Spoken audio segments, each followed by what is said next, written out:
Hello everyone and welcome back to the channel. Today we're going to be reviewing Heretic starring Hugh Grant. This is an R-rated psychological horror film directed by Brian Woods and Scott Beck, a directing duo who I believe actually created the idea for A Quiet Place, even though they would eventually bring on John Krasinski to co-write and direct it. They also made a little low-budget slasher film back in 2019 called Haunt, which I thought was decent.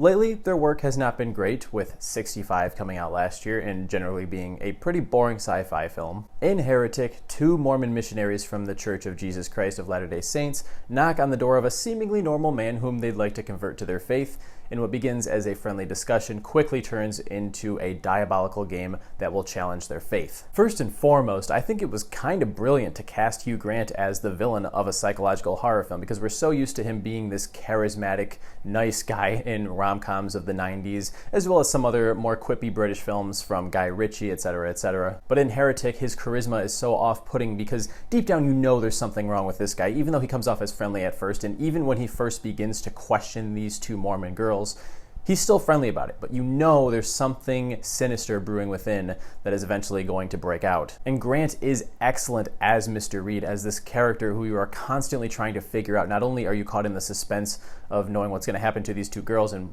what his plans are, but you also want to know why. What is causing him to behave the way that he is? Sophie Thatcher and Chloe East star as Sister Barnes and Sister Paxton respectively, and I think they're excellent too as leads. And there's an interesting dynamic established with these two characters in the opening scene of the film that did plant a seed of intrigue within me. Sophie Thatcher's character almost seems to be a little bit questioning of her faith still, and still finding her footing within the church, whereas Chloe East's character is very, very comfortable with her beliefs. Additionally, later on in the film, once they're trapped in Mr. Reed's home and they're trying to figure out what to do, there's a conflict within the two of them as to what they should do and how they should respond to his questions in order to increase their odds of getting out of here.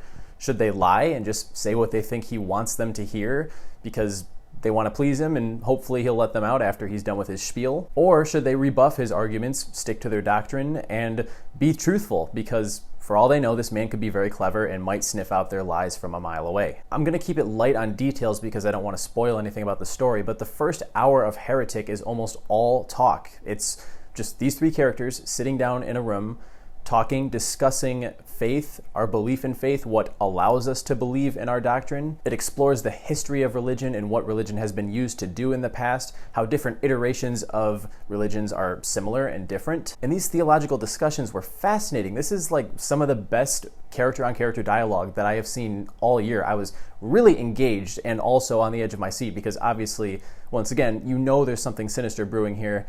The fact that his door locks automatically when you walk inside is a little sketchy, and as the film goes along, they discover some other suspicious things among the house. When he first answers the door, he tells them that he has a pie in the oven, but they soon discover that there are scented candles in the house that are meant to smell like blueberry pies, so clearly that was a lie. So the first hour of this movie works in two ways, in that I was driven by the suspense on the edge of my seat, but also fully engaged in the conversations that the characters were having, and I could see both sides of the argument. Now, there's a midway point in the film during which the two sisters are offered two doors to go through, one that says belief and one that says disbelief. After they choose which door to go through and they go through that door, the film does change, and I knew at some point things were going to pick up and it would probably start revealing things. And this is where some problems arise. I've seen many call this the Barbarian of this year, and they're not wrong, but where Barbarian's twists and turns made me more and more engaged, the answers and twists and turns in Heretic were mostly off-putting. And if you're intuitive enough, you'll likely discover what Mr. Reed's plan is, what he's trying to do before the characters do. And just in case you don't, they do spell it out eventually in an exposition scene that felt very overbearing to me and inconsistent in character writing, because one of the characters, who is much more timid and meek and naive through the rest of the movie, suddenly knows everything that he's doing and just spells it out for the audience. I didn't like that. And it also leaves the movie feeling very contrived. Once you learn what Mr. Reed is doing, I'm just sitting there thinking, this is like a jigsaw scenario. So many things had to go right in order for his plan to work. Additionally, while we do come to know what he's doing and how he's doing it, we never learn why. There's clearly a history to this man, and I think the film would have benefited from exploring that and showing us how it motivated him to do what he's doing in the movie. I'll reiterate that I understand the point that Mr. Reed is trying to make, and it makes a lot of sense given the setup from the earlier portions of the film.